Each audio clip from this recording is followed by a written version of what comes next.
Y bueno, quiero partir agradeciendo, como siempre, a la hermana Universidad de Chile por la invitación que me hace a participar a las terceras jornadas de Derecho de Aguas, especialmente al profesor Ezio Costa, la profesora Valentina Durán, el profesor Montenegro. Yo sé que también Tatiana está ayudando en la organización. Quiero saludar también en las perillas a Elías Ursúa, que siempre nos ayuda tanto. Y con ello quiero presentarle brevemente lo que implica una revisión del derecho de aguas que hago yo desde el derecho ambiental en esta invitación que hace la Universidad de Chile a repensar, ¿no? A repensar el derecho de aguas que tenemos. Y lo hago entonces con un proyecto que llevo hace algunos años, que se llama Ambientalizando el Derecho de Aguas en Chile, que lo inicié en el Centro de Recursos Hídricos para la Agricultura y la Minería. Lo potenciamos más en las mesas de la COP, en que participé en la mesa Agua, Océanos y Biodiversidad, y finalmente en el naciente programa DAC, Derecho, Ambiente y Cambio Climático de la Universidad de Concepción. ¿Por qué repensarlo? Dice la Universidad de Chile. ¿Por qué repensémoslo? Bueno, es muy bueno el llamado, porque es evidente que la realidad cambió y que la realidad está y será cambiante. Y el derecho de aguas que nosotros hoy día tenemos, representado básicamente por la Constitución y el Código de Aguas, no está preparado para asumir esta nueva realidad. La evidencia científica, la evidencia local, es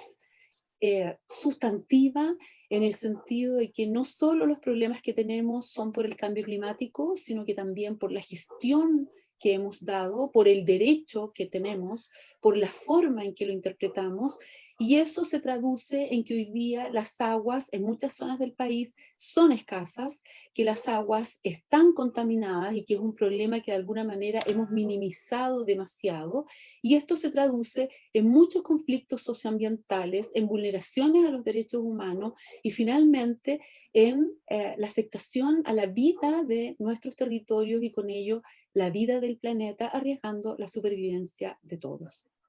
Pues bien, el derecho de aguas que tenemos no asume esta nueva realidad, fue dictado en otra realidad, pero tampoco podría asumirla, tampoco tiene la capacidad de adaptarse, porque uno de los problemas fundamentales que tiene el derecho de aguas de Chile es que en su núcleo dogmático, en su corazón, no puso al agua, puso al aprovechamiento del agua y se rige por principios que son el principio de la propiedad y el principio de la libertad para adquirir el derecho, para enajenar el derecho, para ejercer el derecho a través de un sistema de autogestión privada solo de los derechos de agua, y de esta manera es un núcleo dogmático equivocado. No es posible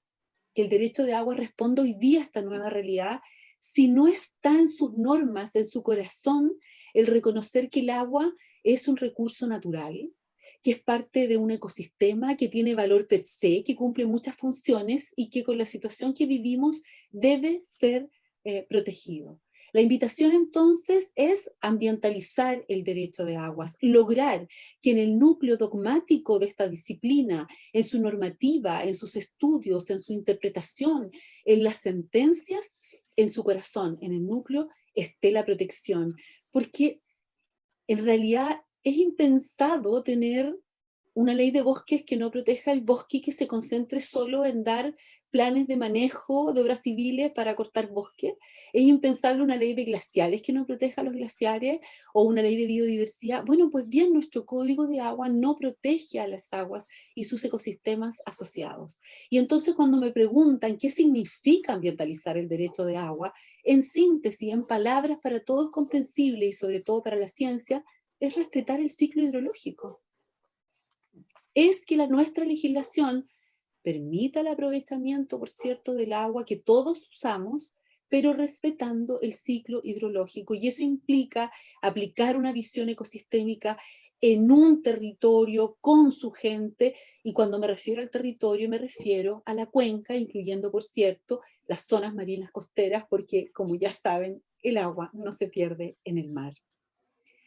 Haciendo un test al Código de Agua. ¿Se acuerdan que en la jornada de Derecho Ambiental hablé del principio de no regresión y que había un test para ver si las normas son o no regresivas? Bueno, acá le hice un test al Código del Agua para ver qué normas respetan o cuáles no respetan el ciclo hidrológico.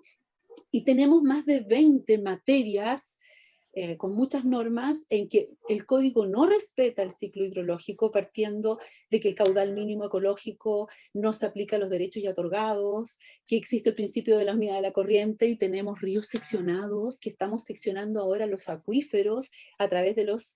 sectores hidrológicos de aprovechamiento común, que las aguas subterráneas se gestionan de manera separada a las superficiales, que en la regularización de los derechos de agua no se respeta el caudal mínimo ecológico, que estamos permitiendo el trasvase de cuencas sin mayores exigencias, la recarga de acuíferos sin atender a la calidad, etc. No voy a decir todo el análisis que hice, ni tampoco puse los artículos en específico. También tenemos que atenta contra el respeto al ciclo hidrológico las normas que tenemos y que no se aplican. Por ejemplo, tenemos una norma que permite imponer condiciones que podrían ser ambientales al momento de otorgar un derecho de agua, los pedí por ley de transparencia, no se aplican. Otorgamos derechos no consultivos y la ley obliga a que sean devueltos a la cuenca en la misma calidad en que fueron otorgados. Pedí por ley de transparencia cuáles serán los parámetros físico-químicos que se deben medir, y sin embargo esta exigencia no se ha aplicado nunca a ningún derecho no consultivo en Chile. Bueno, por su parte el Ministerio del Medio Ambiente no dicta normas de calidad secundaria, no tenemos planes de descontaminación, etc. Y tenemos otros planes estructurales que también afectan el respeto al ciclo hidrológico, que es sin duda el problema de la propiedad de los derechos de agua garantizada de la manera en que está en nuestra Constitución, que estamos tomando decisiones sin información, que no tenemos usos prioritarios, que tenemos un Estado débil, un Estado que no actúa cuando puede o que cuando lo ha hecho es aplastado por el Tribunal Constitucional y muchos otros tribunales ordinarios que no tienen la visión ecosistémica general del agua. Bueno, y no tenemos gestión integrada. De esta manera y de manera responsable, me atrevo a decir que si el código no respeta el ciclo hidrológico en muchísimas normas, y si tenemos un código anclado en el aprovechamiento, este código no es un código de aguas, es un código para los derechos del agua, es un código para los dueños del agua. Y nosotros no necesitamos un código así. Necesitamos una regulación que a nivel constitucional y luego legal respete el ciclo hidrológico, proteja el agua y los servicios y los ecosistemas asociados, y que permita la defensa colectiva, porque al nivel de daños que tenemos es importante prevenir y restaurar, y para eso tenemos que tener una legitimación activa amplia. Se trata de defender el agua como parte de un ecosistema, y por eso la invitación es ambientalizar el derecho de aguas con la visión del derecho ambiental, con los principios del derecho ambiental, y destaco aquí el principio de justicia, del cual nos vamos a nutrir con el profesor Casperata, porque lo encuentro fundamental dado el nivel de inequidad que tenemos en Chile frente a estas generaciones, las generaciones futuras y la vida misma del planeta, y creo que el principio de justicia ambiental, climática o ecológica en todas estas dimensiones que son bien diferentes, ¿verdad? Pero importantes, es una aspiración a la que debemos seriamente llegar. Pero para esto tenemos que salvar un primer escollo, y el primer escollo es que debemos concebir la propiedad de otra manera, en palabras del profesor Envid. El derecho de agua que debiéramos tener en el siglo XXI necesariamente deberá ser un derecho ambiental de las aguas, en el que profusas bases democráticas y participativas serán el fundamento sociológico de ese derecho, y donde perderán importancia las cuestiones relativas al clásico tema de la propiedad del agua. No olvidemos que respecto a otros recursos naturales también los los titulares de las concesiones son dueños de esas concesiones, pero en materia de agua, la propiedad de los derechos de agua y la defensa en la Constitución de esa propiedad ha hecho que incluso sean perpetuos, sin limitaciones, que no puedan caducar. Entonces nosotros tenemos que salvar esa valla constitucional, pero además empezar a concebir la propiedad de manera distinta, y creo que el derecho ambiental chileno está hoy día ofreciéndole al derecho de aguas una buena cobertura, un buen ropaje, porque en derecho ambiental estamos avanzando a una nueva configuración del concepto civil y tradicional de propiedad. Estamos avanzando frente a las lesiones a bienes privados, considerándolos como daños colectivos. Estamos estableciendo nuevos deberes ambientales. Para esto ha sido fundamental el concepto de medio ambiente, que incluye lo cultural y no se limita solo a lo natural. Tenemos ya 4 fallos en materia de bosques privados que se han considerado un daño a la biodiversidad y un daño al patrimonio del país, y lo mismo respecto a bienes inmuebles privados que forman parte de nuestro patrimonio cultural. Aquí la propiedad, la titularidad privada no ha interesado para una adecuada defensa. En este fallo, que tiene que ver con el agua del Tribunal Ambiental de Valdivia, es muy importante porque el tribunal señaló que existe un nuevo principio del derecho ambiental, que es la función ecológica de la propiedad, y fíjense bien, miren cómo se parece a los derechos de la naturaleza. Es el poseedor de un inmueble con recursos naturales debe mantener las funciones ecológicas esenciales. Existe un deber de no generar daños a los recursos naturales y no se puede abusar de las facultades inherentes a la propiedad. También tenemos un hermoso fallo del año 2018 en que la excelentísima Corte Suprema también protegió a un humedal artificial no protegido, y aludió expresamente a que ha de resguardarse el bien superior, que es proteger el referido ecosistema. Bastó ser habitante para protegerlo, aun cuando está la visión antropocéntrica, en el sentido que hay que proteger este humedal para evitar inundaciones también de varios lugares. Y se impuso al propietario del humedal artificial la obligación de mantenerlo, de mantener sus funciones ecosistémicas, sus procesos. Y finalmente, también en un tema interesante que tiene que ver con la protección del agua, con el daño a las aguas causado por una minera, se planteó por la minera que la demanda estaba mal entablada porque respecto de las aguas solo se tiene que defender por el Estado. Y finalmente el tribunal determinó que la distinción entre bienes públicos y bienes privados no es atingente cuando estamos discutiendo la reparación de un daño ambiental colectivo o puro. Esto tiene que ver entonces con la defensa del agua, con la legitimación y el tipo de acciones para defender el agua. Y en estos no puedo sino hacer una breve alusión al que yo considero un modelo muy coherente, que era el modelo de Andrés Bello del Código Civil de 1855 y que perdimos lamentablemente en la Ley del Ambiente, en la Constitución y luego en el Código de Aguas. Bello distinguió las cosas comunes a todos los hombres y luego empezó a hablar de los bienes nacionales de uso público, donde incluyó a las aguas, anotando en sus escritos nación escriche. Y si uno va al diccionario razonado de escriche, nación es pueblo. Y coherentemente entonces dijo que para defender el uso común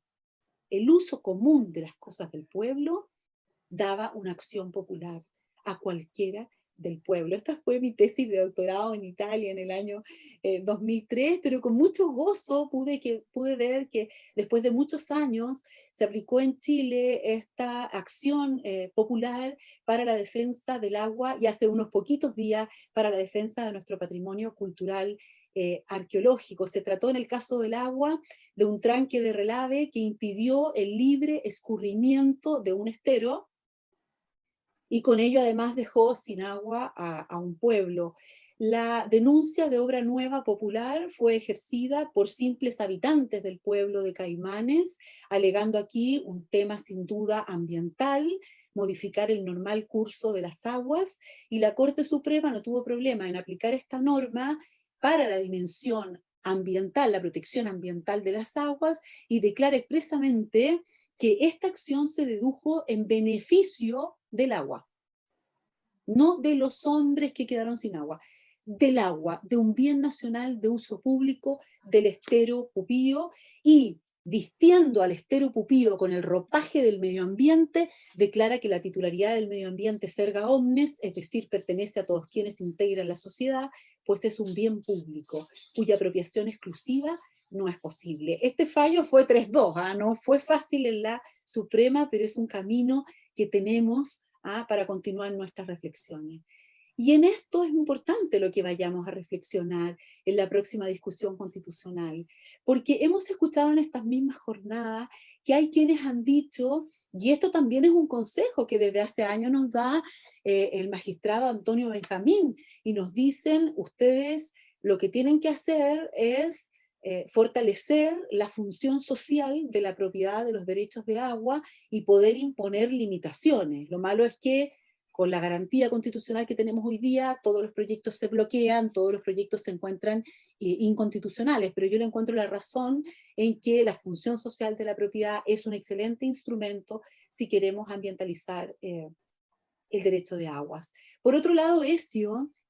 y hoy día yo un poquito, Ezio con las cosas comunes y yo hoy día con los bienes nacionales de uso público, estamos también tratando de ofrecer a la discusión expresiones, categorías, nomenclaturas que forman parte de nuestra tradición jurídica y que podrían ser útiles ahora modernizándolas, como lo hizo, por ejemplo, Colombia o Ecuador, que teniendo el mismo código de Bello, en que las res publicae, las cosas del pueblo, se defienden por una acción popular, desarrollaron esto incluso a nivel constitucional. Y hemos también tenido la clase magistral de Karl Bauer, en que nos habló de lo importante que era también empezar a conocer categorías nuevas, como la categoría del public trust, que es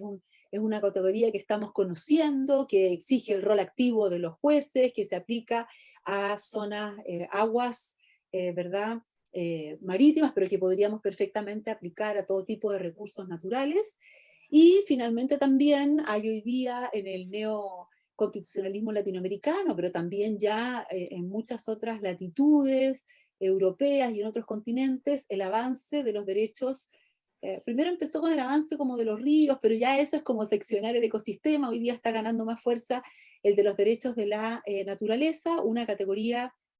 que realmente es rupturista respecto a lo que nosotros tenemos, que es una invitación que hace más de 40 años nos hizo el profesor Godofredo Stutzin aquí en Chile, y que yo recomiendo para una buena discusión, ver sus escritos y los homenajes que a él se le han hecho, porque el concebir derechos de la naturaleza es una postura que viene de la ecología pura y que requiere una real transformación cultural y jurídica de este país, que no sé si estamos preparados para darlo en el mundo consumista, agobiador, en el que estamos, y con un modelo neoliberal de economía que ya no se sostiene. Los derechos de la naturaleza importan una transformación, y no me gustaría que luego quedara como letra muerta, como está sucediendo en muchas otras legislaciones. Más suerte han tenido aquellos países que han consagrado los derechos de la naturaleza vía jurisprudencial, vía nuestros jueces. Y bueno, terminando, ¿qué más importante que hablar del agua para la discusión constitucional? Pero no tenemos que ser ingenuos. Sabemos que se requieren 2/3. 2/3 necesitamos, pero ahora la hoja es en blanco, ahora no nos gana 1/3, como ahora. Podemos con 2/3 lograr sacar el último inciso que se refiere a la propiedad de los derechos del agua, del 19 número 24, pero no sé cuánto vamos más a lograr porque se requiere un gran acuerdo nacional. Creo que vamos a lograr consagrar el derecho humano al agua, pero si no logramos poner tantas cosas en relación al agua, no hay que desesperarse, porque esto significa que se lo vamos a dejar al legislador, a la democracia, a que todos discutamos, y ya no vamos a tener los bloqueos de que todo es inconstitucional, porque ya habremos logrado sacar el 19 número 24, el inciso final, y una concepción tan fuerte de la protección del derecho de propiedad en Chile. Por eso, El ropaje del derecho ambiental tiene que venir también aquí en ayuda del agua y no tenemos que olvidar la importancia entonces de lo que en nuestra nueva constitución tiene que haber respecto del ambiente, porque todo lo que pongamos del ambiente va a cubrir al agua como siempre debió ser, y no que en la constitución se hable del agua para referirse a la propiedad que la gente tiene de sus derechos. Para ello, los pasos, creo, optimistas, es quitar esas normas constitucionales relativas a la propiedad del agua, pensar en materia ambiental una meta verde, pensando una ruta, un camino a seguir, pero siendo responsables con las generaciones futuras por un tema de justicia, que luego el profesor Casperata seguramente nos ilustrará, y ambientalizar en el núcleo de todas las regulaciones de la naturaleza y del patrimonio cultural, que esté como núcleo dogmático el proteger. Desde la región del Biobío espero contribuir enseñando a mis alumnos no el derecho de aguas vigente, no, es el derecho que tenemos que tener, y por eso el ramo que se imparte en la Universidad de Concepción hace 3 años se llama Derecho Ambiental de las Aguas. Muchas gracias.